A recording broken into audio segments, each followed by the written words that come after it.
This is the Troutbitten podcast. Troutbitten. Troutbitten? Troutbitten. Troutbitten.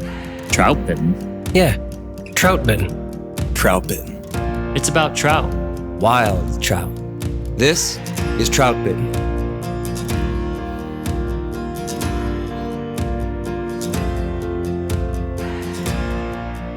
This is the Troutbitten podcast, and thanks for tuning in. My name is Dominic Swantowski. I'm the owner of Troutbitten and the author of Troutbitten.com. So we spend a lot of time thinking about tactics and working on techniques. We devote our energies toward finding fly patterns, tying up our confidence flies, and testing new flies. We research new waters, explore unfished sections in familiar waters, and we just generally spend a lot of time doing fishy things. And this is what we call a life on the water. But the guys and I have been talking a lot lately about reading water, and it's one of the biggest deficiencies that we see while guiding. Just choosing the right piece of a river for your next cast, and really understanding what water should receive the most attention and what water kind of gets a pass or two on the way to the best stuff, right? Our targets are tight. That's how I like to describe it. And I can't emphasize this enough. Our ability to pick out lanes for dead drifts and spots or areas for streamers is where real success begins. And the lanes might just be 10 feet long, maybe less. The spots or zones might be just 5 feet in diameter or less. And that's what I mean by tight targets, right? And that's how we want to read the water, seeing it very, very particular, narrow areas, small, compact targets. So all of that comes down to reading water. But so much of that is based on understanding what a trout needs. And we're going to combine these two things tonight. Here's my point. We read water for depth, speed, structure, really in reference to what a trout prefers. Like, that's why we read it. When we talk about reading water, we're thinking about it from an angler's perspective, really from a trout's perspective. And if you're kayaking down a river for recreation, then how you read water will be pretty different, right? Like, sure, we all get to pick out hydraulics and learn to read current seams, no matter what you're using the water for. And to me, those are, let's say, elementary building blocks, like fundamentals of reading water. Knowing how water flows is the first critical skill to reading a river. But then we take that knowledge and combine it with what a trout needs. And we eventually have a truly specific, knowledgeable approach to reading a river. We know where to make our next cast and what water to focus on. So we do have future plans for a full Troutbitten podcast skills series on reading water. But for tonight, let's kind of lay a foundation here by understanding what a trout needs from a river. Like day to day, across the world, wherever trout live in rivers, creeks, and streams, their needs really are the same within a range, right? So let's talk this through. We'll keep this conversational, but I'm sure we'll hit on all of the major points. Each of the guys with me has spent an enormous amount of time dedicated to chasing trout in rivers, so we can approach this from a fisherman's perspective as much as a scientific angle. Let me introduce the Troutbitten guys real quick, and then we'll get back to our topic. Here is Dr. Trevor Smith. What's up, buddy? Howdy. Get everything put together this evening? Yeah. Very, very put together. Kids are busy, but it's nice outside, and it's been great getting outdoors and doing some fishing with them. And we have some frog eggs on the porch that are waiting to hatch right now. No kidding. And yep, we had a snake. We let it go. Ooh. But we're doing all sorts of creature gathering in our backyard. I like that. So I haven't seen a snake yet. It's been yet. pretty fun. Yeah. This is the first one we've seen. A huge black rat snake. Did you capture it? Yeah, I love it. We contained it. Let's say that. Gosh. Contained it and then uncontained it. That's how you teach a kid not to be afraid of snakes. It was like 6 feet long. Oh yeah, that's a big adult. It was eaten already. It must be. I don't know. It was hungry coming out. Don't like I them. know. I taught my kids to be afraid of snakes. By being afraid of snakes, I passed that down. There you go, kids. Isn't it amazing how your kids can pick up on the subtleties of what you're afraid of? Absolutely. Yeah. Well, thanks for being here, buddy. Amazing. Austin Dando, are you afraid of snakes? I'd say I have a healthy fear of snakes. Well, what about garter snakes? Do they scare you? Nah. Eh, I don't mind them. I envy that. Let's keep going down the line. We'll get a lot of discussion in. Bill Dell, good to see you, bud. Howdy.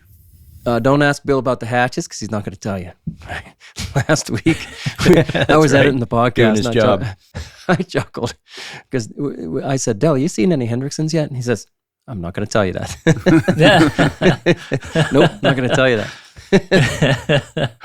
I'd like to That's piggyback funny. on your comment about like water type. I think that's one of the hardest things as a new angler to figure out what and where you should be fishing. Oh, yeah. I have a couple friends that are newer at it, and they struggle.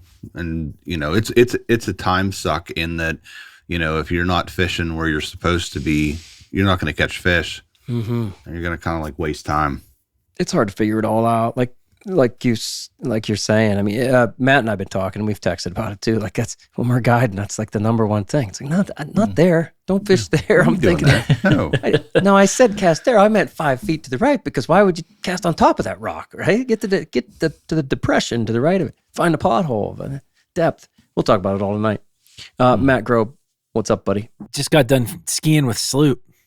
Skiing. Skiing. That's so weird to me. I just sent you guys a picture. I didn't That see that little pebble in the background is Sloop John B. He got after it today. little pebble. Yeah, I see a pebble. Yeah. I Holy see a cow. pebble. There he is. Snow. Wow. Standing up straight, not bending over like an old man. Yeah, he did good, man.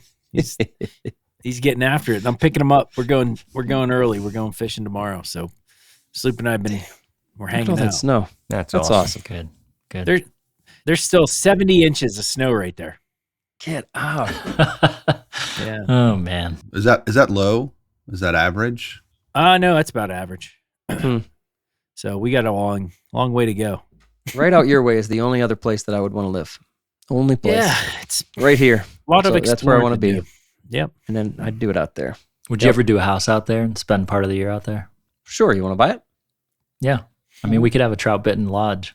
You know I what? know. You know what you Spend- could do though. keep You know that what a lot idea of guys do, and even my older brother Bill, he's tossing around Yeah. condo or Mm-hmm. just getting an RV hookup. Mm-hmm. Just driving out for the summer. A lot of teachers do that, right? Like it works out perfect because you have and look, you have some of the best fishing, and we know that you can fish all year around your area, but there's some really fun fishing to be had April through, early June.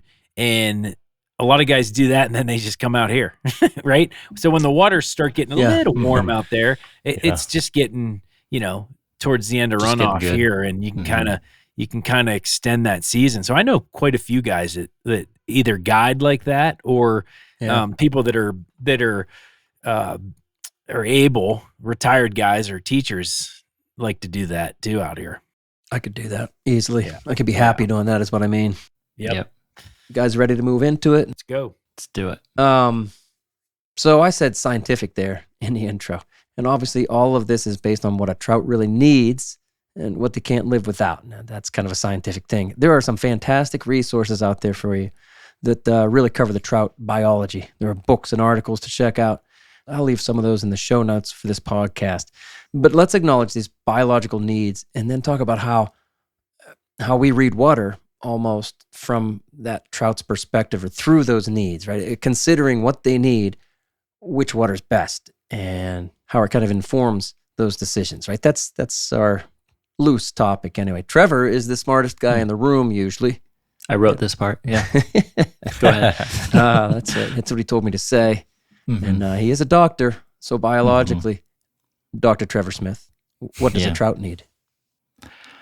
Yeah, I mean, I think this is a nice way to categorize things. And I think that it gives us a really nice template through which to think about reading water. And even like, I think reading water is like a good all-inclusive term. And I think when new anglers hear that term, I'm not sure that they give it the full weight that we do when we think about that term of reading water, because I think reading water, and we'll talk about like the water, specifics about the water, right? That it's cold, clean, and oxygenated, specifics about the shelter that a position in the water might provide to the fish, what it does for their efficiency and ability to eat without expending too much energy, its proximity to food, and those types of factors are all playing into this term that we use when we say reading water. So it isn't purely, I think a lot of people think maybe it's purely a look at the currents and we're just deciding, right? Like those hydraulics and whatnot. Yeah. thinking about the hydraulic side of it, which is certainly part of it, but I think it's a very biological term that we're thinking, a very living, you're looking for habitat, right? You're looking for habitat where you will find fish because of the combination of factors that you see in that location, and that the water provides for them. And it is unique to each water type and to each watershed and each like river and each stream, each lake, etc. And I think it's one of the things that we all really love about fishing and about knowing our trout so well. So I'm excited to dive into this topic a little bit. But yeah, I mean, I think if we had to, brown trout in short need cold, clean, and oxygenated water, right? And they need food, and they need shelter from predators. So those kind of things as very basics to life, they need to spawn certainly, and they can be pretty opportunistic when it comes to that if they have to be. But I think if we can use those as sort of these larger topics to break down, I'm kind of curious to hear what you guys think about and how you maybe read water differently than I do and what I could learn from you guys. I really like that you made the distinction. That's something I hadn't really thought of, how other people might hear the term reading water, and it might be almost very mechanical. Like, yep, goes down, goes over the rock and it swirls around. Yeah, right. Slow, it's fast. Yep. We're reading it from that trout's perspective. Really, the way I read water when I bass fish is differently than the way I read water than when I'm trout fishing. And different times of the year, which I'm sure we're going to get into. I like that you made that distinction. I'm sure that's important because it's a much wider concept here of reading water. One other thing too is that the level of cold, clean, oxygenated water varies between the fish species. Sure, good point. Right? There's different tiers of that, and different trout need. Yeah. So when you're reading water, it's important to not forget that piece of it because it can be impactful on your day of fishing. Yeah, we had a podcast on the difference between brown trout, brook trout, and rainbow trout. And we talked about that, and how different trout will sit in different places. So yeah, it is very specific to the fish you're trying to catch. And how does the water, those hydraulics that I see, the things that the currents are doing, how does that call to a fish to either sit there or not sit there? What's the state of how cold is it? How warm is it? Rather the water, the water temperature, I guess so many other conditions too. It does all factor in. The food source, what is the primary food source? Been saying like it's hatch season now, lots of bugs are hatching. Knowing those bugs, I think, is part of it too. Then we get into woodsmanship. That's what woodsmanship is. Yeah, remember that one? Right. Yeah, it's actually kind of cool. Like I think woodsmanship and reading water are kind of like reading water falls under that woodsmanship thing. Yeah, that umbrella. Yeah. Right. But let's talk about water to start off. All right, cool. If we can, and break that topic down a little bit. Yeah. Because I think, obviously we say oxygenated water, and we all I think kind of understand somewhere in our brains that there's a correlation between warmer and colder water and the amount of oxygen it can carry in general. Yeah. Colder water carries a better oxygen load. The warmer the water is, the more that oxygen will kind of dissipate up and be released as vapor on the surface of the water. Yeah. And so there is certainly, when you look at the structure of a stream, and let's think about that even in a kind of three-dimensional sense, that like the temperature of the day will greatly impact the type of oxygen that a trout needs, and so, and the water temperature itself in that particular area. The warmer the water is, the more you're going to have to find those brown trout and trout in general in the most forced oxygenation kind of rich areas of a stream, which would tend to be like riffles and even runs to some extent. So I think when we're fishing those kind of border, temperatures where the temperature may be in the mid 60s or low 60s, that those trout are beginning to feel a bit of the stress of that temperature and maybe moving towards areas that are going to have more oxygen inherently within a water system. Right on. So that's like one example, I guess, of an aspect to the water and oxygen level that we might think about as you're walking into a stream. That's a good point. I like I was thinking about this the other day. A lot of streams, depending on where you are in the country, may or may not have much thermal refuge. And when we're talking about water itself and temperatures and oxygen levels specifically, like a lot of our streams, fortunately, have some form of cold water tributaries that are somewhat constant, or spring influence, ground seeps, things like that are unique to our waters. And realizing those and knowing where they are and how they affect the fishing through all seasons is helpful. Yeah, that can be on you can have those springs coming in on the shallow side, for example. Let's say you got an outside bank and everybody wants to fish the outside bank because it looks juicier. You got some, you got timber over there on that outside bank. You have deep undercuts sometimes. But there are a couple places on, some of our local rivers that inside bank actually has spring seeps coming off of it. And if you go over there in the winter, you'll actually see, some green plants underneath. And that's always green. Yeah. And you could have snow on the banks, and that you can tell that's spring water. And it's warmer there in the wintertime. It's much colder there in the summertime. So that's another aspect. I'm looking for things like that, even if I don't know the water. Now I know those pieces, but when you're in a new place, you're looking for things like that too. Yeah. So I want to tell you about Tajima Direct. They make the best polarized lenses on the market. Tajima gives me perfectly clear vision and more detail with less eye strain, so I see more fish. The process is simple. Take a pair of your sunglasses and send them in to Tajima. In short order, you'll get your frames back with your choice of lens tints that are specifically designed for fly fishing. With both prescription and non-prescription, Tajima's patented lens technology results in the best lenses I've ever worn, including every top brand out there. So I wear polarized lenses all day, every day, on the water. And I've been rotating in Tajima's brown 15 green mirror for average light days, and their yellow-green 40 silver mirror for the cloudy low-light days that I love to fish. I can tell you that for me, having Tajima's prescription lenses in the right lens tints has been a game changer. I put my glasses on, and I don't think about them again until the end of the trip. Send in your own frames today. Visit tajima-direct.com. That's tajima-direct.com. Upgrade your lenses and see what you've been missing.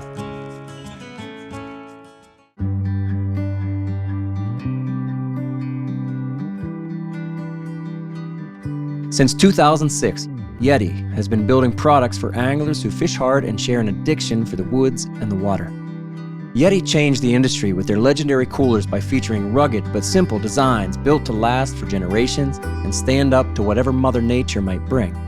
Yeti now takes that same functional and elegant design to everything in their lineup, from soft coolers to drinkware, bags, and more. The new Yeti Go Box gear cases have become my daily storage solution for a life on the water.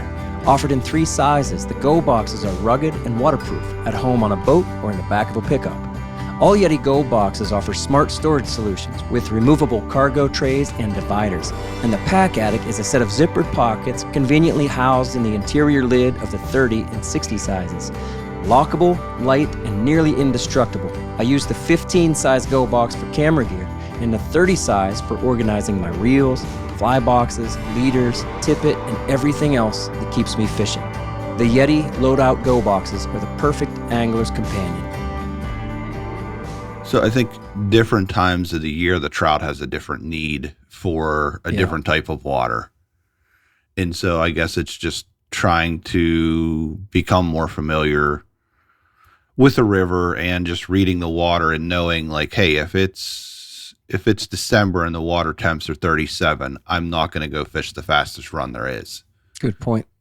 Why though? And why not? Yeah. Why? So it's going to take more effort for that trout to hold in there. It's going to exert more energy. There may not be as much food in that water type at that time. Versus if there's some seeps that are coming in from the ground into the bottom of a hole, that hole may be 2 degree difference or maybe 1 degree difference, but at the time of it being 37 degrees as your water temp, that degree matters a lot to that fish at that point. Yeah, and 1 degree is a lot. Yep. And so at that point, the fish needs warmer water, and so it's going to seek that out. I think too, when it gets below a certain temperature, for me, it's like 37, especially when the water's below like 35 degrees. I just don't think they're feeding much. I think they're just trying to hunker down mostly, and it's a metabolism thing, right? They're not trying to Yeah, eat. it is a metabolism thing. I was trying to remember the podcast we talked about this. This is a couple years ago. Yeah. But I was reading a study on trout metabolism, and it was 37 degrees, I think, below which they relatively reach almost a hibernation type metabolism where they need very little food. And it's so different to think about them that way, but it's important to remember that because humans, we're very different. We burn food to create heat, and trout are not doing that. They can survive easily at those low temperatures, but their metabolism truly shuts down as a part of that survival mechanism. So it really does, like you were saying, Bill, they won't be preferentiating that faster water in the riffles and places like that we typically think of as food factories, in part because it takes so much energy that they'd have to expend to maintain their space there. But even if they could, the advantage of being there for them in the summer and spring is really the rich food source. And I think just given their metabolism under those cold temperatures, they're going to seek slower water where they can hold with relatively little output. Yeah, there's no doubt. I'm guessing at that point, their biggest need is survival, right? And so they're looking to migrate to some place so they can stay warm and survive. Warm enough. Yeah.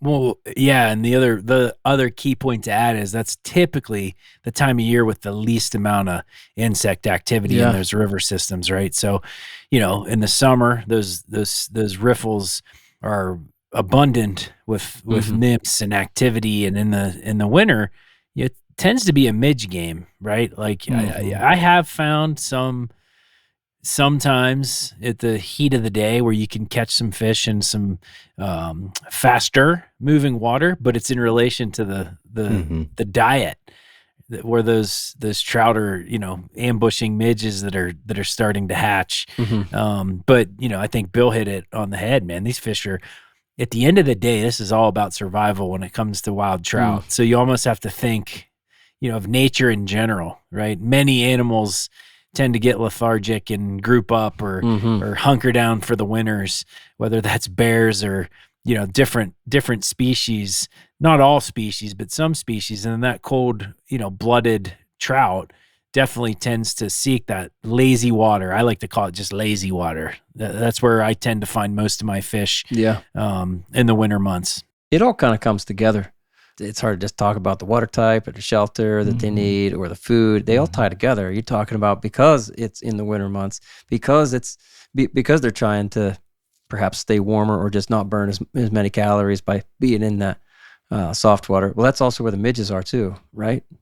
Matt, do most midges hatch out of riffles or pools? I think they tend to hatch in similar structures as mayfly nymphs, Dom. So riffles runs. I'm not 100% on that, but I feel like my experience is, you tend to see those bugs in riffly areas, just like you would mayfly species. And obviously they're more prone to hatch at colder temperatures as well. So it'd be interesting to, what is that life cycle of a midge in deep winter? I mean, that's our abundant food out here in winter months is midges. And I know you guys have similar opportunities, but I believe it's fairly substantial current where those midges are hatching still. So here's something to talk about. Let's think about a mayfly then, just because it's bigger. And we're sure that they had most mayflies are living as a nymph in the riffles and the runs, right? Because the mayflies themselves need more oxygen than is provided, let's say, in the average pool or long, slow, flat. So let's say you're fishing a riffle. How about some pocket water? Not the craziest, fastest pocket water, but, some knee-deep pocket water that's coming down there, pretty good. And you got some mayflies hatching because they're hatching from being a nymph, being in there all, for almost a full year. And they're hatching. So they're hatching right out of the riffles and the runs. Now, most people will go down to the flats and the pools. It's easier. I'm saying for fish and dries. It's easier. It really is to get a good drift to a rising trout in that flat. We all agree with that, right? So below the I think it's run. also easier to spot rising fish. Exactly. Like when you're trying to find those rises, I always say if they're rising in the flat, they're going to be rising in the run as well, the pocket water. So as you're reading that pocket water and you know that sulfur mayfly hatch is happening, let's say, what kind of water are you looking for? Really, what kind of water is the trout looking for? Oh, this is difficult because I think this is a sometimes thing. So it depends on the bug, and I think it depends on the water temperature. It depends on the amount of water in a river. So if it's, let's say it's an average river is 300 CFS. And so if it's below the average flow for, let's say it's a 250 CFS, I think, let's say that there's a good chance the fish will rise in the heads of the pools at that time. If there's a lot of bugs and they're coming up, is it going to be all the fish? Is it going to be the best fish? I doubt it. Whereas, if the water level is up and your average flow is 300 CFS and you're looking at 700 CFS, right. So the speed of the current and the ability of that mayfly to ascend to the top of the surface is probably going to be delayed. So those bugs maybe like making their way to the surface at the latter part of the pool. And drying out too, if it's amazing. And drying out at that point. And so that's a whole, that's a whole thing. And there's always conditions. Yeah. Yeah. And it's then you have thing to point out. Yeah. And you have, the other thing I think plays a role is the air temperature. Because some of the bugs can get off the water quicker. Wind too. Yeah. And so it's humidity. It just, at certain times, yes, the top of the pool, it could be the best because that's where the bugs are coming up and that's where the nymphs are originating from coming out. And so, boy, this is turning into a lot. There's a lot of factors. Yeah, there is. Yeah, there are a lot of factors. And I think it's, go ahead. No, go ahead. No, I think it's just interesting too that it's easy to target the fish you can see, right, in a hatch. And I think oftentimes some of the most neglected water is the riffles where the bugs are originating, right? And there's a lot of bugs getting eaten as emergers in the riffles, but the fish in the riffles also have a lot less time to decide what they're going to do with a fly, right? And so they tend to be a lot less pattern specific in a riffle, and you tend to be able to get away with a little more buoyant fly in general. And it's even a great time to do some dry dropper during a hatch if they're taking mostly flies under the surface. But I think and the interesting thing there, I think, is just too the combination of the shelter that the riffles provide from a visual standpoint, right? And so if there's a hatch occurring on in water that's fairly clear, low turbidity, and it's a clear sunny day, you might want to think about where are the better fish going to feel most protected, right? Whether it's that overhanging branch on the side of the stream that some of those better fish are going to post up on, or whether it's the riffles where they have a depression where they can sit in relatively low flow, but then come up and pick off flies on the surface. And the size of the substrate has a lot to do with that too, right? The bigger the substrate, even in a riffle, they might have a really nice cushion near the bottom where they can sit fairly unaffected by the current. Because of all those things that you just mentioned, I love fishing dry flies in the pocket water and the runs. And what I was thinking about when I was asking you, Austin, it's like, for me, when it's like I described, I just like to I'll fish some of the heaviest pocket water I can find. But if there's a real hatch going on, I just target the soft edges. And I don't mean edges necessarily against the banks, but like the soft seams, I should say. Like the stalls in behind the rocks. And I'll see, if you really start to get targeted, once again, and really look, you'll start to see little rises. And I mean, big fish too. You'll start to see rises. I say little because they might not, they aren't often as prominent. All those things you said, dude, I love that. I think they're easier to fool. They have to make a faster decision. I can use a pattern that, is going to float all day. That's one of my favorite things to do. When I do happen upon, let's say I choose a piece of water, that a bunch of guys are fishing already, and it's like too late. I got 2 hours of daylight left. I can't relocate. People are there to fish a hatch, and I'm like, well, everybody's down in the flats. I'm going right into that pocket water, and that's what I'm targeting. I love that kind of stuff, and I feel like some of the biggest trout are there, especially if the water's lower and clearer. That's another thing, man. So, Deli, no, he's shaking his head. I can't tell you how much. I'm trying to think of a time when I fished the hatch for the head of the run and caught a big fish. I'm saying in the run. Yeah, in the run, maybe nymphing. But on dries, I'm really struggling to remember any. Wow. No, I'm not. I'll bleep it out. On, the run. And I'm saying you put CFS on it, especially if it's like at 150. Yeah. Okay. Then. You know what I mean? Yeah. For slate drakes, 150. Yeah. Yeah. Well, sure. But even sulfurs and whatever. Now, if you get in the spinner fall mode, and that's another thing, knowing the bugs, knowing the water, all this goes into reading the water, right? And knowing the trout's habits. Spinner fall, I agree with you. They're not going to be in the, they'll be in there, but they're the best trout, I would say, are in those easier zones down below. Yeah. I'm a tail out junkie when it comes to hatches. I don't know. I honestly, I'm the opposite. I like fast water.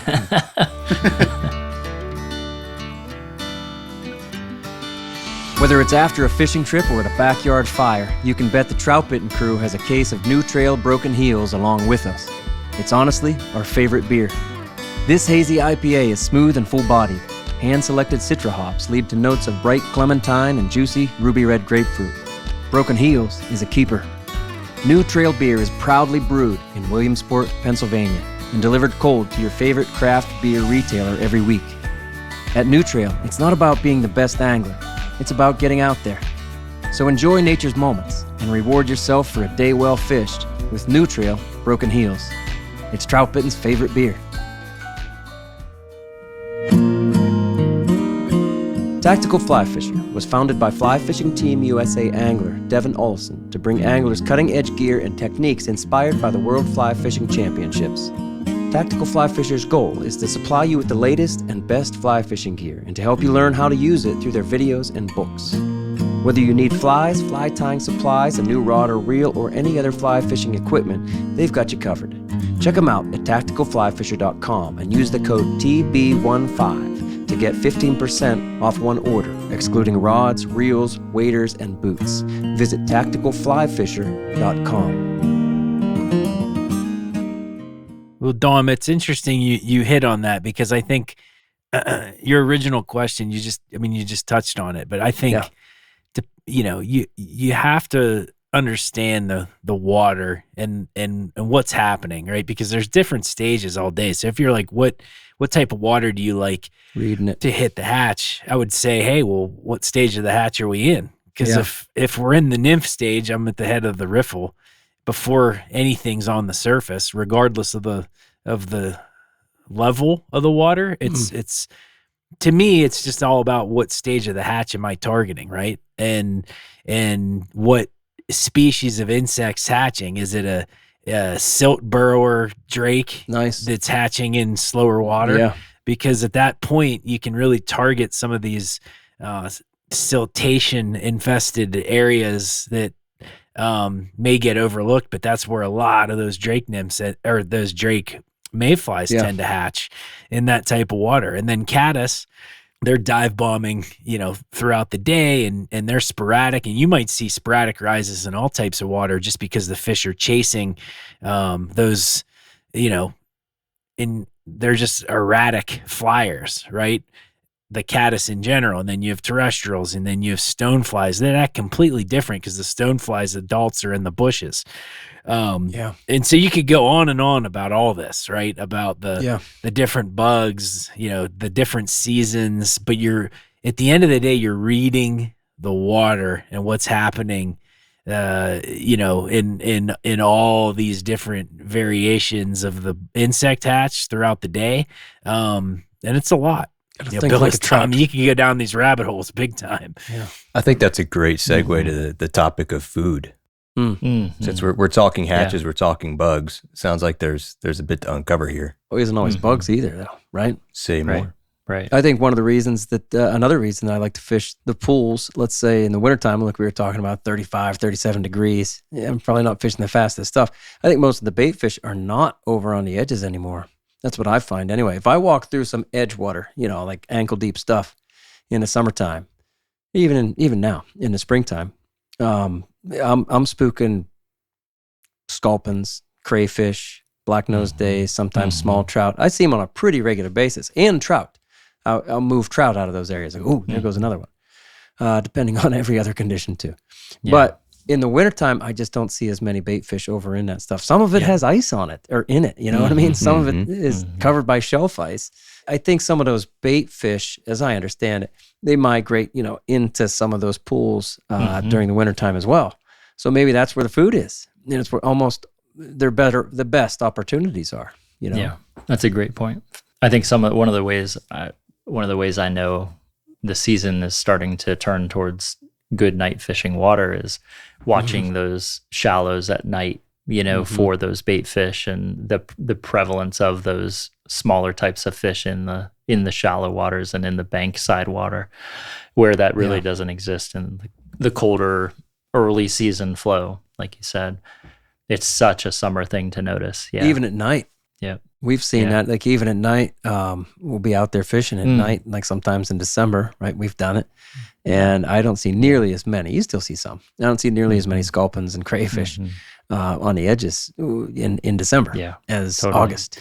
So I think, go ahead. Where's the food? I was just going to say on the food subject, right? We talk about obviously that being insanely important, and there's simplicities that you can find in the winter, maybe on food sources, right? With the abundancy of midges and maybe bait fish. But outside of that, we don't know how abundant, the caddis larvae are moving or stoneflies are moving. We're confident they're there.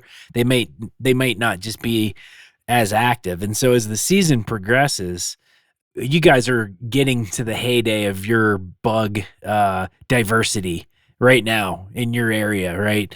And one of the things, we know the food's important for trout. One of the mistakes I see anglers make is a general assumption when you say, hey, the Hendricksons are hatching. The chances of the Hendrickson hatching on the entire river where it's productive for wild trout, maybe it's hatching the whole way, but maybe not. And people assume that, you can just show up to a river and maybe you're at the lower end of the river and, that food form has already gone up river 2 miles and you're in the early stages of another life form starting, right? So it's very complicated, and it's important to read your water, but understand your river, because when you get to understand how those hatches and the food forms, form and hatch, you understand your river better. It's not like the fish down low are going to necessarily travel upriver to chase the hatch, right? You don't really hear about that. Like the whole trout population doesn't move with the bug emergence, because chances are you get a new emergence right behind that one. And so that's a complicated piece of learning your rivers, in my opinion, and something that takes a while to understand. Yeah, I never thought about that. I wonder if there's any trout who just kind of keep moving upstream. Like, I'm going to just keep following that green drake. I mean, I know they'll follow suckers for sucker spawn. Do they? I've seen them just like, they'll kind of keep right around when they start to spawn. Like I've caught them. Eggs in general. Look at Alaska. I mean, you get different fin species move and follow the spawning fish to eat. Well, that's miles. Yeah. Off of reds or whatever, but that's pretty cool. Yeah, they're going to go where the food is. Yeah. Like Austin said, it's obviously they need to exist, so they need protection. They need shelter, whatever we're calling it. You got to have the right water quality, and then, boy, you better eat something. You better eat something. Not going to make it. You like that, Austin? Words of wisdom. Prolific. Matt, the rivers out west are so much larger than back here. Do you think it's a bigger a bigger gap in like bottom of the river, top of the river with like the hatches that are going on? Like, is it because you're, I mean, 50, 60 miles, that's a lot. Say you got 50 plus miles, 180 miles, 120 miles. Yeah, like some of these rivers that are just so massive, like to learn those and to know those, like, I mean, that's you could spend lifetimes. Yeah. I mean, you can. Right now, I'll give you the example of what's happening now. Is you have a Mother's Day caddis that's on the lower part of the river, and I could chase it for 3 weeks, just that hatch, right? But then I'd be bypassing all the good stuff that's hatching down low, right? So you have these other mayfly, like the caddis might go, and you could chase it, but you're leaving behind maybe early season March browns. Yeah, you know what I mean, on that other section of river. That's a ton of river knowledge right there, like we talked about last week. And I'm sure it took you years and years to really kind of dial that in. You can't just read a stream report and know that stuff. Yeah, right. Yeah, for sure. The drakes. My first year of fishing the drakes around here, I didn't know that they, kept going upstream and they're only on for like 10 days, if that, in one location, more like 5 or 6 or 7 days in one location. Sure. And then they keep going up. Right. And sometimes weather stalls that a little bit, right? But otherwise, you can't understand it until you get out there and focus and absorb it, and then that type of knowledge and of the river. To tie a couple things together here, really, if you're interested, like in your river, right, you could take the green drake hatch, for example, and really learn what, like you said, they're semi unusual, where the green drake is burrowing in silty parts of the river rather than, rocky runs and things like most mayflies and caddis. You could understand that nymph form. Then you could understand how the trout are going to respond to even that nymph, especially once the nymph gets active, starts drifting around, and then it absolutely starts to emerge. Where are the trout going to be targeting those fish? How will you find that water? What qualities of the water are you looking for? It's not the middle of the pool, and it's not necessarily the heaviest run. Not saying some nymphs won't make their way into the heaviest runs. Things get funneled into the center and then kind of washed back out to the sides. It's how a river goes. But what's your best, how do you read the water for a green drake hatch? And then as they emerge, where do you expect them to be? And then as they, around here, these green drakes kind of trickle off all day. That's pretty cool. You can kind of search almost like we do with the March brown pattern. You can kind of search the likely locations, but like the ones that we're talking about here. For me, it's not the fastest water with a dry. And then the big thing is if you're lucky, the spinner fall is going to happen where, And you could take the green drake hatch and do that and understand that. And then you got to put it on your river system. Mm-hmm. If they're hatching down there at the bridge, then, 10 days from now, they're not going to be hatching down there at the bridge, but they'll probably be 5 miles upstream at the next bridge. Yeah. And you're putting it all together, right? Sure. And then honestly, and not to belabor the point, but you could take the Granum hatch that we just went through. That one's kind of wrapping up here. And you could kind of understand everything you can about where the Granum lives. And it's a very different location where the nymph lives, and how they hatch and how the trout target them, if they even target them. Like they don't target them as emerging adults. Well, underneath, yes. But I think there have to be so many on the water for you to really get a good. Sure. You need like cripples and ones that get stuck in the film for a trout to really be targeting them as they're hatching. But then they come back and they dap and get a drink. And for me, that's like those soft bank pockets and protected areas where they'll kind of flit around. They're on the limb and then they come down, and so those kinds of areas. Yeah, please. You're kind of, I guess it's a combination, right? You're reading the bug and its activity, and then trying to tie what the bug's activity does and what part of the water it's going to be on at the right time. Yeah, because the trout know way more about the bug than we do. Yeah, right. They really do. Through the instinct and their through survival the genetics. Depends on it, right? Yeah. And there's a distinct difference between finding fish versus feeding fish. And you can cast over fish all day long, but if they're not eating, then you can forget about it. But oftentimes where these fish will be feeding is where the abundance of food is present. So Dom, like you mentioned before, if insects or if bait fish are migrating and you're pounding the banks and nothing's there to begin with, well, there might not be feeding fish there either.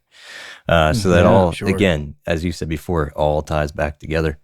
I think it goes back to just trying to think like a trout. right? Mm. When you're in nutrient rich waters like we are in central Pennsylvania, Montana, Colorado, whatever, these, world-class trout fisheries, very often you guys experience it. There's not just one bug form on the water, right? It's one of the most challenging and perplexing situations I come across, is when you have multiple species out there, whether it's spinners and adults hatching at different species, and you see these heads rising. There's a challenging nature to all the food forms on the water and trying to figure out what they are actually eating. Right. Sure. That's a whole layer to these games sometimes that's challenging. Yeah. And I think that's where like that, all that you were talking about, Dom, with putting together all these pieces of knowledge is kind of that next level that I think can be so fun and so rewarding as an angler to put all that together. And then the other reminder would just be to never discount the need to observe what you see on the water, because there are times where everything would add up in your mind to lead to one conclusion, and yet what the fish are doing is different. And that's just because we don't have insight into every single variable at every time, right? There can be factors that are impacting what's going on underneath the water that we aren't aware of. And so you may, kind of like what you were saying, Matt, you may go to the fly shop and they say, oh yeah, the sulfurs are on. Well, that doesn't mean if you go out at 10 a.m. tomorrow morning that you're going to be fishing dry fly sulfurs and catching fish. Right. Right? So you can't, I think a lot of anglers want a simplistic answer to what the fish are doing. And the reality is a lot of times it's more complex than we give it, than many anglers give it credit for. And it's not complex in terms of the factors that the trout's thinking about, but it is more complex than thinking that you can just apply one fly to an entire river system because it's this 2 weeks of the year and that it's always going to catch fish, and that's what the fish are doing 24/7. If you want to be an efficient and effective angler, you need to have your fly storage dialed in. This not only ensures that you'll have everything the fish want to eat, it also helps you stay focused and organized. Folding mill fly boxes are designed for just this purpose. With no frills, these boxes are built to work. With custom-made durable polycarbonate shells, Fulling Mill fly boxes are lined with dense, slotted foam that holds everything from streamers to tiny nymphs and dries. They feature strong magnetic closures, so they only open when you want them to. From their fly patch, which attaches to your bag, shirt, or waders, to their Tactical Max, which holds 960 flies, Fulling Mill's range of 10 fly boxes has something for every angler. Find them at fullingmill.com or ask for them at your local dealer. Smith Creek has always been about practical, durable gear, and this season they've added 2 more products to the lineup. Smith Creek's Wade Soft EVA wading belt is soft, flexible, and built to move with you, not against you. It cinches down without pinching and holds your gear steady with a tough Duraflex buckle and accessory clip. And if you're looking for an all-purpose carrying knife, Smith Creek's new Pike Tooth Knife Kit delivers. The Japanese steel blade comes razor sharp right out of the box, precise enough for streamside tasks and tough enough for camp chores. It includes a Waterstone, wrist lanyard, and rugged neoprene sheath that's ready for trail, stream, or camping. So whether you're rigging up or dressing down, Smith Creek's got you covered. Like so many other Smith Creek products, the Wade Soft Wading Belt and the Pike Tooth Knife Kit have found a permanent home in my own fishing kit. Learn more at smithcreek.co. We're talking a lot about bugs there, and Austin, you brought up food.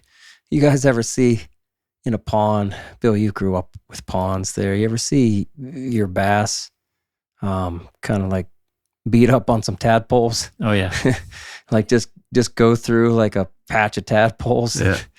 Or like saltwater fish, how they'll bust bait. Smallmouth do it a lot where they bust bait, and you can see them, like you can see it jumping out of the water, and then get your fly ready and chuck it in there, and it's usually they're aggressive and they're just eating anything. So I can't say I've ever seen anything like that on a trout river, and you guys tell me if you have. Have you ever seen attack? Like I saw a fish chase like a chub or like a fall fish, like it chased it the whole way up on a bank. And then it waited for it to like roll back in the river, and then it nailed it. It was pretty cool. That's cool. Once in I don't know how many. Neat. Yeah. all those years. I do think. I've seen it at night. Yeah, sure. Yeah, that's a good point. I've seen a lot of unique things like that at night. For sure, there are certain times of the year where the sucker babies, they're big enough to now kind of get out of those groups, or maybe they still are in groups. They're available to those trout. Same thing with fall fish if you got them in there, or small brown trout, small brook trout, small rainbow trout. Those food forms are in there, and they're often, well, we know they're grouped up. They're eggs, and then there's the small, very small, like inch long, tiny fingerlings.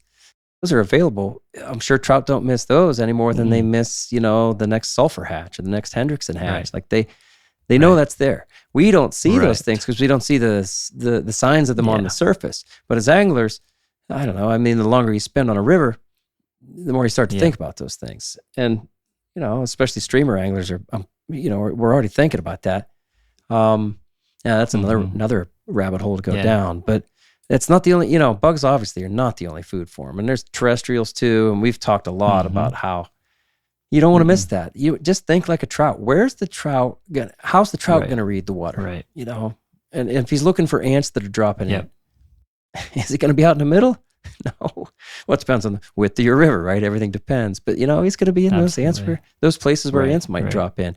And you could up your odds by being right next to those spots. Yeah. Think like a trout. Try to read the water that way. Do you guys think that trout get full? Yeah. I think they might, but I think they seldom know it. I think I've seen so many trout eat until there's food coming out of their mouth, and I think common sentiment, right? About among anglers. Well, I hit that stretch and the trout were full. Right. Or the morning was slow because they got their fill the night before. Right. I hear that one a lot. So, Matt, I gave you a quick yes because I remember 17 years ago when they were on cicadas, how they, they were packed and they would just kind of stop eating as the cicadas would put themselves away around 8 or 9 o'clock. I bet I night fished that year 15 or 20 times. And it wasn't much. It just wasn't. Well, then again, I wasn't much of a night angler back then. Yeah. I wasn't any good at it, right? Maybe I had that was my excuse. And they also wouldn't eat those cicadas until like 9 o'clock, 9 o'clock in the morning. And it was summertime, man. And normally you're talking about nymphs and often dry flies being pretty darn predictable, right?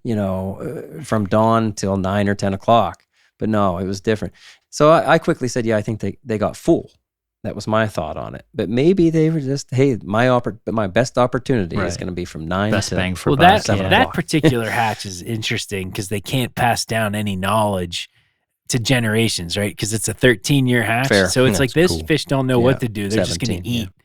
They're going to be like, oh my gosh, what is this? And they're going to gorge. And maybe they gorge and no other time of year they have a food form that abundant. And they don't know what to do. That's a good point, yeah. Yeah, well, you get, grasshoppers and salmon flies and big stones and stuff out there. Every year. So do you think that they get full and go, nah, I'm not going to eat anymore? Or are they not going to pass up the opportunity to eat the next big stone fly and then the next big stone fly? So I'd like to say last year, Sloop and I were talking about this when we were skiing today. And one of the slowest days I had in the last 4 years on the salmon fly was with Sloop, unfortunately, with Sloop.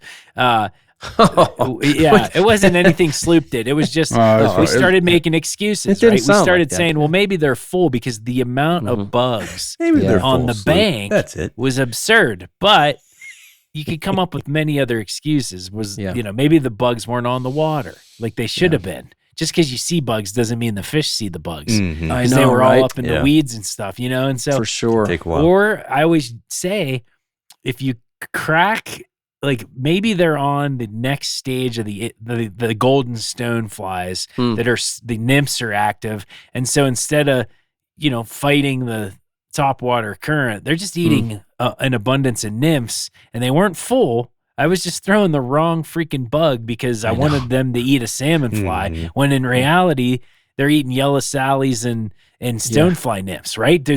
For us to pause that moment in time and to cycle through everything, that's the only way you really A/B test it, right? If you could pause everything, never blame the fish. Never use excuses. Never blame the fish. But my mind breaking your fly rod down until it's done, right? Never say, it's fish's fault. Well, guys that want to take the easy full. way out, they're full. No, that's fair. Hey, we talked a lot about food. We talked a lot about water quality. Let's touch on shelter, or what I'm calling shelter. Protection, right? They got to have a place that protects them. Let me start it out by saying I think that one of the most predictable things for me is, Matt, what you started calling, it's always stuck in my head years ago, like 20 years ago now, man. You called it a pothole. And I was like, a pothole. Yeah. And I like the term. That always made sense to me. And Bill, you agree with this one? Where I find some of the biggest fish of the year is in a pothole. Whether that's in a flat, usually I'm talking about riffles and runs, you find a deeper depression. And that pothole, to me, is not a long ditch, because that's a long ditch. And what Matt was talking about was a pothole. Sometimes the pothole is only just a little bit longer than a trout. And quite often it's longer than that and 3 times as wide. But to me, it was a neat thing to kind of understand. And I've used that concept to basically find not just fish, but sometimes some bigger fish, no matter where I am, no matter what the conditions are, where can I find potholes? Yeah, I agree with that a lot. Like if you can, I feel like that's one of the most predictable things is if you can find an area that is consistently 2 feet deep, and then you find an area that is 2.5 to 4 feet deep. Yeah. Just that slight depth change, like it gives, if you think about it from the fish's perspective, it's that's what we're doing. It's in there. It's in an area where there's a lot of bugs. It's also it's got a little bit more cover and little bit more seclusion for the fish to hide from overhead birds or anything, or whatever that's out there. And so they can hide a little bit better. And so obviously, if you think about it, the bigger fish has more experience on that river and knows like, okay, this is a better feeding lie, and it's probably got the ability to push out other fish. Bill, I remember you talking to me about that actually. What is it, a couple falls ago now? On one of our big rivers up north. And I was standing in what looked like a perfect deep run that had lots of good color to it, just picturesque. And you're like, yeah, it looks good. I never do any good there. Look around. There's no cover. And there's just like a blank kind of backdrop. There is no overhead coverage, very little foliage. And that stuck with me. And you were right. Yeah, I think, it's also like we're kind of segueing into cover, whether it's, overhanging trees, whether it's and if you can kind of combine all these things, right? You got a pothole that's underneath a bush, or a pothole that's, you're hitting like and there's a log right next to it too. Yeah. Or maybe the log creates the pothole. Right. You know what I mean? And, like right beside it. Yeah. The way the current. And so like all of this stuff combined together is like, you talk about like small targets. Like that's a small target that you say, okay, I know that this has like 3 qualities that make up a really good spot. And so I'm going to put an extra 10 cast in there. And I might change a pattern because I have a good feeling there's a fish in that spot. Yeah, that's reading water for structure. And I'm going to say I read water for structure way more than I read it for food necessarily. We spend a lot of time talking about bugs. And maybe that's because of when we are doing this podcast. We're all, pretty, bug centric right now because it's a fun part of the season. If we had done this podcast in, let's say, December without many bugs, we might be talking about spawning and post spawn stuff. Yeah, it's true. So day to day, I'm reading water for cover. I also fish for brown trout way more than anything else. And I think we'd all agree that the brown trout are more addicted to that structure. They love the structure. I think a lot more than rainbow trout. I'll kind of find rainbow trout sitting out in the middle. Most of our rainbows are stocked, though. They're pretty dumb. Yeah. But Matt, you would agree too, or do you agree that the wild rainbows, kind of not necessarily hugging up against the structure as much as a brown? Yeah, I mean, I have one of my home rivers is and has an abundance of both species, and it's fun to be able to call out what type of species you're going to rip out of that spot before you even catch them. And brown trout love the timber, man. Down wood. Timber, and they love that brushy bank and undercuts. Like that's just brown trout water. Now you're going to occasionally snag up, snag up on limbs and also catch some other species of fish during that time. But like overall, they're very attuned to that wood. I mean, it just makes sense. I mean, if you got a log on the right side, well, then half of where you're vulnerable is protected, right? And you can back up into a log and have only what you see as what's vulnerable, And so those kinds of prime lies, as we call them. Bill, you made a good point about being in a pothole. Maybe you got the riffle over the pothole. And a riffle itself is protection. When I'm guiding and the water's getting low, I often have a hard time getting people to fish the riffles. That's where you need to be. The riffles, the runs, because not only go back to where we were talking about at the beginning, Trevor, about not only do you have more oxygen up there, you have then and more food cover. up there. Yeah. And the riffle is providing cover from and you can actually approach the fish closer as well. That's a good right? point too. But I just find that's where they are. If they're not up against the banks looking for terrestrials at that time of the year, and especially if they're eating nymphs, man, they're going to be in those riffles and runs and random dry flies too. That's another kind of cover. All of that, again, I keep saying, you just want to think like a fish. How is the fish seeing the water? And knowing those hydraulics and those things, that what's the current doing? Sure.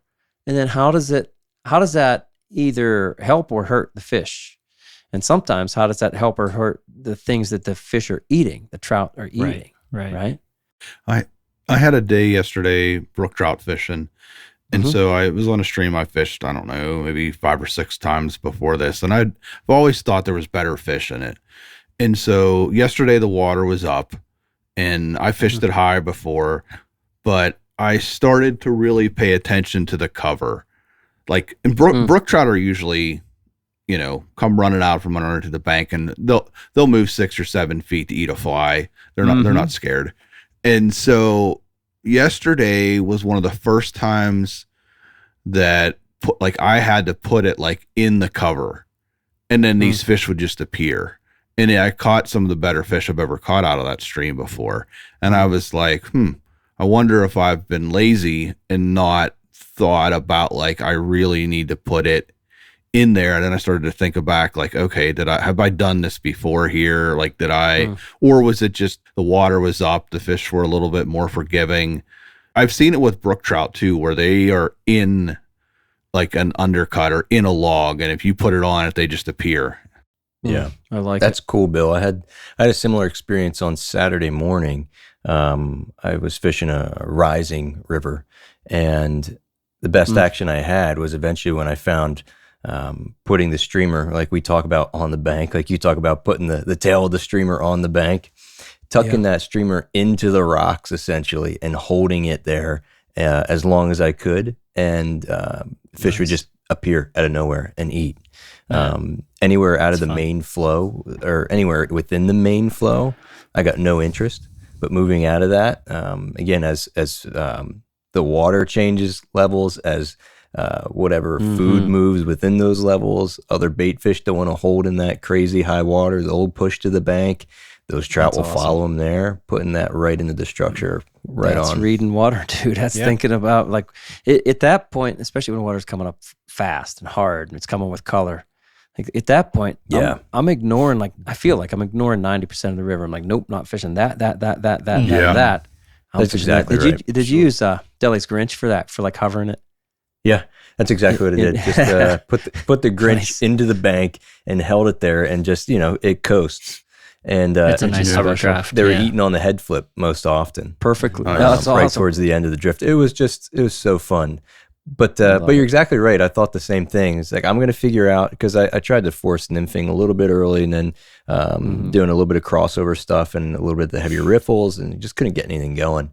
And I looked at the bank and I thought, I bet that's just Grinch City over there. And I went and did that, and immediately fish started eating. Okay, that's all I'm going to do. I pulled out my Grinch and I said, hey, it looks like Whoville. That's good. You could do a so I was like, okay, around Christmas. That's all I'm going to do the rest of today. Visit Who's. We could seriously do something with that. But I think when you're saying creative. one thing that stuck with me, what you said, Dom, was like 90% of the river. Like you're ignoring 90% of the river. And I think that's like the epitome of reading water. Like you realize like you have to be in that situation and have done it before and realize like, okay, there's 10% of the river that the fish are going to feed in. And so it's on the extreme. Yeah. But when you're in that extreme situation at certain times of the year or like certain situations you're in, knowing that is a huge advantage over the fish because you know specifically where and what to target.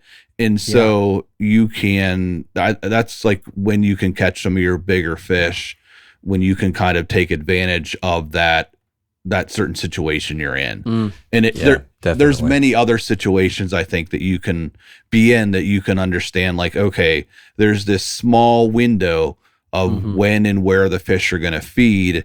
And it's just understanding, like we're saying, like reading the river and reading the water and understanding what the fish need in that particular instance to be able to, have success. Well, you said how that's almost an extreme situation. Yeah, as things are getting muddy, and I said you're fishing like 10%. The other extreme, let's say the opposite extreme, is the lowest, clearest water of the year. And our buddy Pat Burke would always say to me, he'd say, I'll take the lowest water that I can get because I know right where the fish are going to be. And that's true. I thought that was a good point. That stuck with me too. Yeah, I think we covered most of the the shelters, right? The obvious shelters that fish tend to like. A couple that I've come across that might not be, obvious in every river system are undercut rivers, like undercut banks that are really prominent. Yeah. That's a unique trait for some rivers that maybe there's not a glaring pothole or wood feature, but there's a pretty substantial undercut bank in, unlikely holding water that tends to have sneaky fish in it. One of my particular favorite rivers out here is known to have random fish and that seem like random spots until you go over and you're like, holy cow, how far does this undercut go under? Yeah, some of them go back around. I've like under sycamores, especially like 6 feet sometimes. Yeah. Oh yeah. So undercut banks is a good one. Weed beds. If you fish in spring creeks, man, I've seen some crazy weed beds that have a lot of cover, and I think people tend to bypass that stuff. But I mean, if any of us have spent any time in a spring creek before, how many fish are you kicking out of weed beds? Oh, right.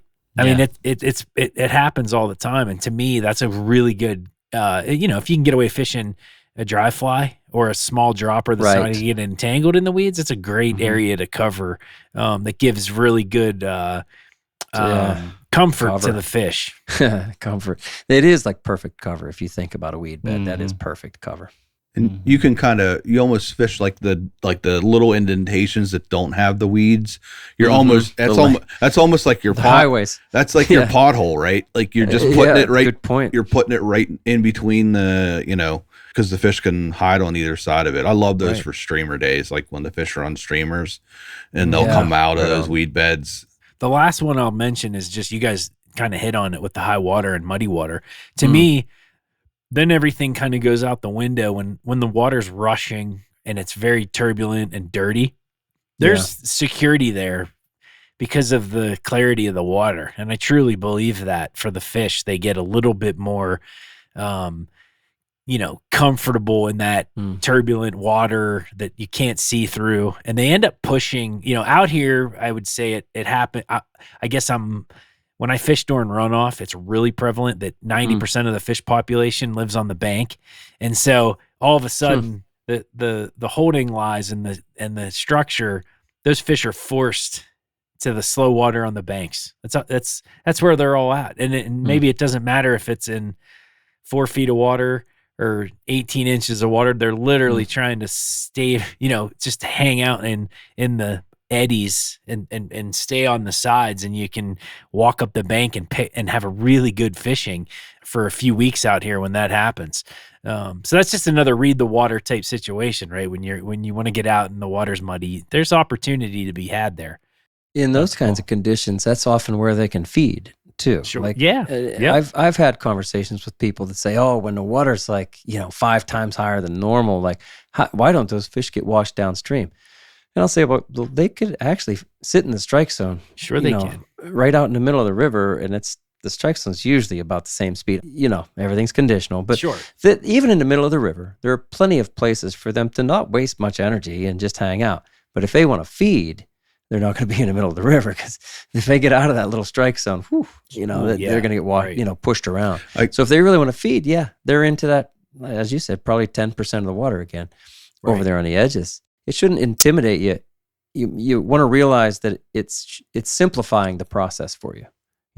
Yeah. Well said. Thinking like a trout. Yeah. All right. Spawning.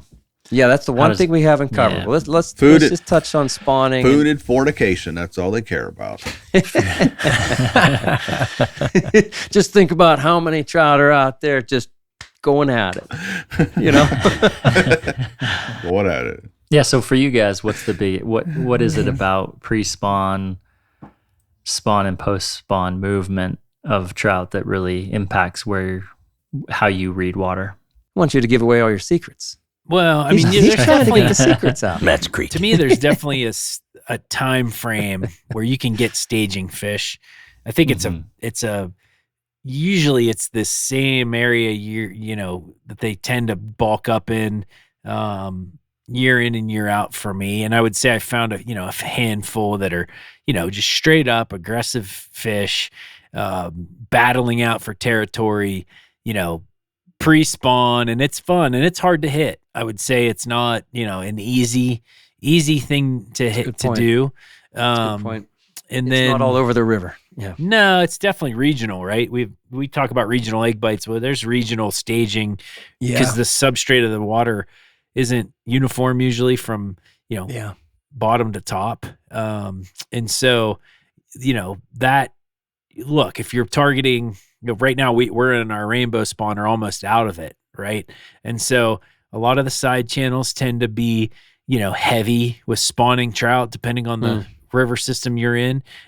Often they penetrate tributaries, right? So you don't even have to worry about, you're just fishing for the species that's in there. Maybe there's more brown trout in certain areas. And I'm speaking directly about where I'm at right now, right? There's three different wild trout species in one river, and it kind of just handles itself. You don't have to change the game. You just keep fishing, and you might not be catching a bunch of rainbows. You could just fish an egg all year long. You can't. I mean, we have spawning fish out until mid June out here. Yeah. So you can get an active egg bite if you wanted to for quite some time.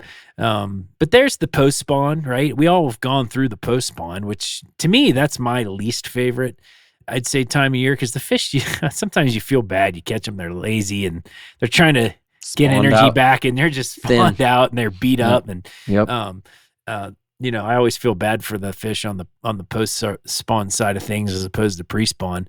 But you definitely, there's regionality of where they're headed, and some places will fish better than others, right?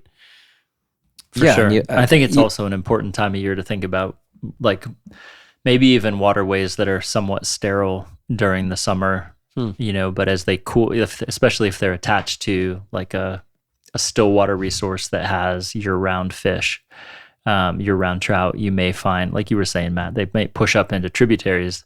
They might push out of a lake or out of a reservoir into streams that don't carry wild fish through the most of the year, but will for the spawn. And so, that pre-spawn, post-spawn time frame can be one of those times where you'll see very different population of trout in a waterway than you saw months before. So I see trout, and we're calling pre-spawn. I see them staging almost like in a month in advance. They'll be kind of pushed over or being around water that they wouldn't necessarily be around, or they hadn't, kind of all summer long, and then early fall and everything. And for us, it's like let's say middle October, I'll start to see fish like, I didn't expect you there. Oh, that's probably where you get a spawn there in a few weeks, up above. So that, I think, goes back to reading water. And you can know your waters and know, they do it over there every year. And pre-spawn here, I kind of expect them are in this area. During the spawn, I'm like, let me stay off of that area and give them their space. And then afterward, I feel like they start to spread out. And that just comes back to not only knowing your water, but I don't care if it's a brand new piece of water. If I know that the trout are about to spawn, then I'm looking for those basically spawning beds, those spawning grounds. I'm not going to probably see spawning beds. Well, I'm not pre-spawn, but I'm looking for that type of gravel, that type of area. We've gone through that before. You can go find resources that teach you kind of what the gravel needs to be like, even for your specific species, whether it's rainbow trout, brown trout, brook trout. You got something to say there, Austin? You're jumping in. I'm just thinking, kind of the substrate topic that you're hitting on there. If you're fishing an area that consists of large rocky bottom or boulders that provides no available substrate or spawning gravel, then you may find, especially in that staging time period, moving fish, you may not find very many fish in those areas. I know. Or at least a lessened population of fish, because they're not all going to be spawning, of course. But your chances of fishing over feeding fish goes down. It sure does. We see that all the time.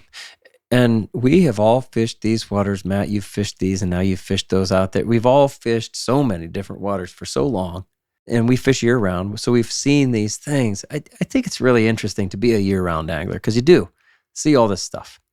And I know that for probably the first 10, 15 years of just fishing right here, I missed a lot of that migration stuff that will happen. And I might mean migration 2, 3, 5, 10 miles even, upstream, downstream, upstream. But I also might just mean migration in this section. Instead of holding on the right side, they'll move over to the left side where the gravel actually is. They'll start looking over there. Once again, we're not fishing over spawning trout. But I'll tell you what, when the spawn is hot and heavy, then I know where to be. I can nymph the heavy runs. I can find a blue wing olive hatch in the pool and stuff like that. Reading water. Where are the trout? How can you meet them on their terms? I like it. Trevor, do you have anything else to say? You started with some biology. What do you have? Can you wrap us up?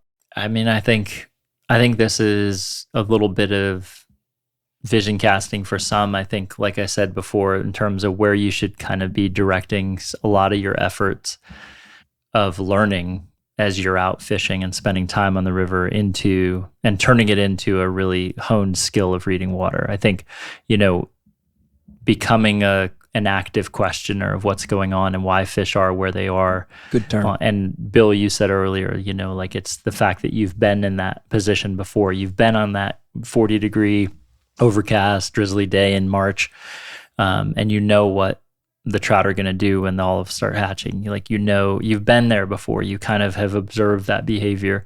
And so part of being a complete angler, I think, is in our minds taking all those pieces of information and data and assimilating it into an ever-evolving and improving sense of water reading. And I think the better you can become at doing that, you're going to enjoy the fishing a lot. It's going to make you just an active questioner, inquisitive mind as you're out there. And I think it'll lead to more fish ultimately. I like it. Can't say it any better. Hey, Austin Dando, will you read us out? I sure will. Okay, so remember, the Troutbitten Project is a free resource for all anglers.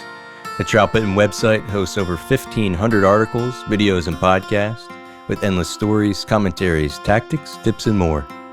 Find what you like through the top menu and through the search page. Navigate by way of the categories and the tags too. Be sure to find the Troutbitten YouTube channel, now featuring the Troutbitten Tip Series, Fly Fishing the Monorig, and the Troutbitten Fly Box, all in collaboration with Wilds Media. Wilds. You'll also find the fish and film videos and the new Riverside series, all on their own playlist on Troutbitten YouTube. Watch the shows on the YouTube. Thank you for listening to the Troutbitten Podcast. Please give the show a 5-star rating on Apple Podcasts or Spotify and leave a comment, because that really helps. Until next time, friends, fish hard, enjoy the day, and find your life. Hey, on the water.